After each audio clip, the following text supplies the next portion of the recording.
right? You just get it so it's a straight line like that. Get it as close as you can. Okay, so now that's ready to rock. One shoulder carry, right? But I can also have it like this. Hey, it's Greg here with Outdoors on the Cheap, and just do a little shop video here. I'm putting a sling on 22, and I thought I'd walk you through what I'm doing here just to show you a really cheap way to put a sling on a rifle or shotgun of any kind.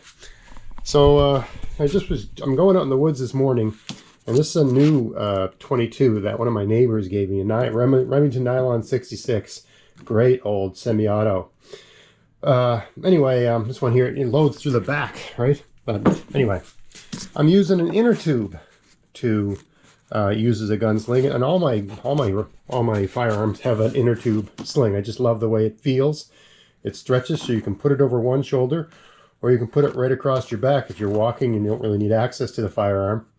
But anyway, I thought I'd show you how I go about doing this. You can see I already did one end here. I always want to have it put across somewhere where it's not too high, right?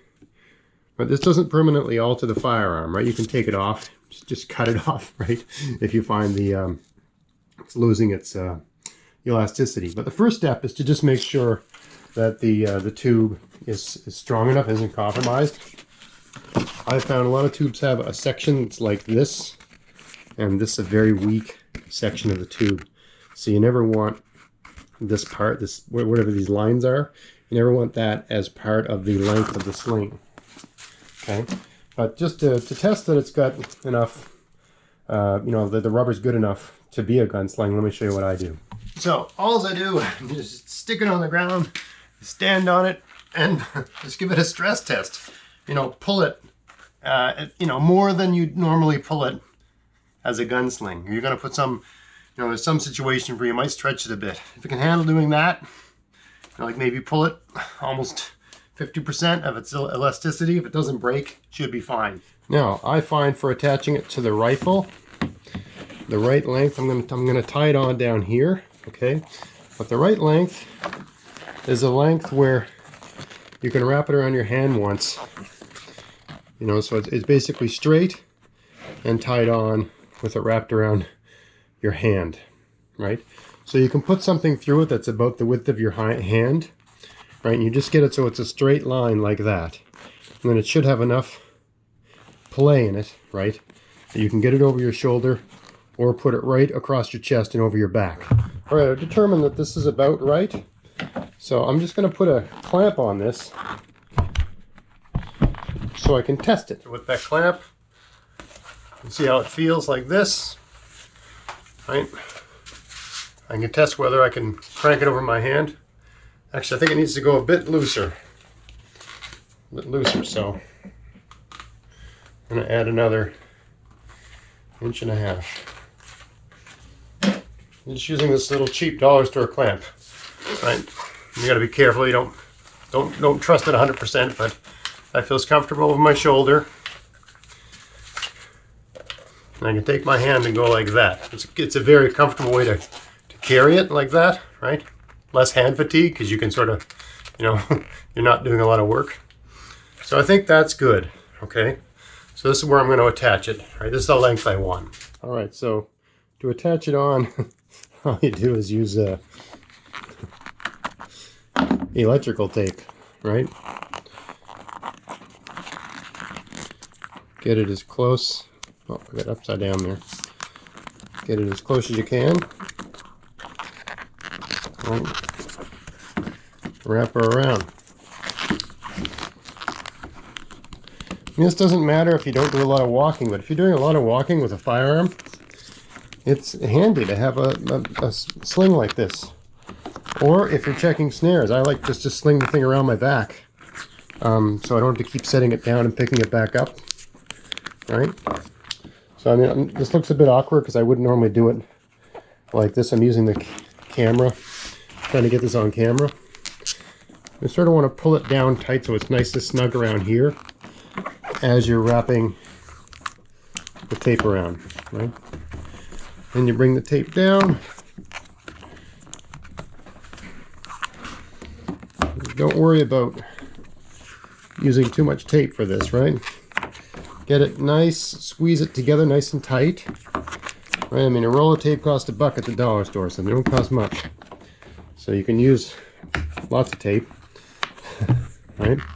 And it'll hold through a range of conditions. Right? You want a nice, good. I mean, the things you can solve with electrical tape, right?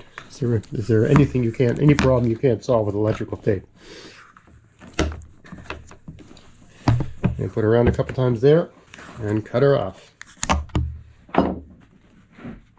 Tape starts coming loose at any point in time, just add more tape. Right. I'll cut off this end here. Alright, so all I got to do now is just cut off the end. I can't find my good scissors, so I'll just use these tin snips. It's enough. Okay, so now that's ready to rock. Let's test her out. Alright, so one shoulder carry, totally fine. And I got a t-shirt on here, so I got room for, you know, a bulky jacket, right? You got to bear that in mind, right? This is just fine. Great thing about the rubber too, it sticks to your shoulder, so it doesn't. You know, if you carry a gun with a gunsling a lot, you always find they sort of slide off your shoulder. But with this inner tube, it sticks. It stays where you want. Especially if you got a backpack on, you can, you know, sort of loop it over the strap of the backpack. It'll stay put, right? But I can also have it like this because it stretches. I don't have to readjust it and frig with buckles and stuff like that. It just stretches and it stays nice and tight. So if I'm going through some rough stuff or whatever, it stays on just fine, right? And if need be, I've got this nice, I mean, so the typical trail carry is like this, right? But you can also, with your left hand or right hand, sling it through like that, right? And just hang on to it. And this way, you're not going to get, if you carry a gun for hours and hours and hours like this, you can get a bit of hand fatigue. But by using this sling like this, you're really not, you know, your hand isn't holding the gun up, right? Because your hand's just keeping the gun from tipping out. But this way it keeps your hand from getting hand fatigue if you're holding the gun. You know, like this. I don't know if I'm making any sense here, but by doing this, it's very easy to hang on to it, and you don't really have to use your grip. As I put it that way, if you put your hand through like this and sideways, it's not your grip that's holding the gun in place, right? So, you know, over the course of a day, you might not get as much hand fatigue. That all depends on your hand and how good a grip you have and that sort of stuff. But I find it makes a difference. I don't always do that, but sometimes I do. You know, and you can do it with either hand, right? Though I find the left is better because by carrying with the left, right, you're ready. Simple way to put a sling on a gun, as long as you've got good sound rubber. And if you don't trust the inner tube, you can put two around there, right? And then you can almost carry it like a backpack if you need to. I've tried that. I don't like it. Generally speaking, I find this works out great, right? You get these at a bicycle store. They'll give a whole bag for nothing, right? Because they're always throwing away old inner tubes. Inner tube gets a little tiny pinhole, the whole thing gets thrown out. You get the really big heavy ones, right? And it's strong, it'll last, it's reliable, it's better than a lot of different kinds of rubber. You can cut little bands out of them, use them as rubber bands, like Ranger bands for holding things together as well. Right? Just a great material for a gunsling. I use it on all my rifles and shotguns. Costs nothing, dollars worth, basically garbage from a bike store, and a little bit of electrical tape, and you got a decent gunsling. Last you years and years. When it, you know, if it does ever fails, you know, at the beginning of the season, you give it a little test. Okay, still good. You know, if it breaks when you do that, just replace it with, you know, 20 cents more electrical tape and some more garbage from a bicycle store. So, cheap way to put a gunsling on a rifle or shotgun. Hope you found that interesting. If you did, please like, share, subscribe. And until next time, enjoy the outdoors on the cheap. Thanks for watching.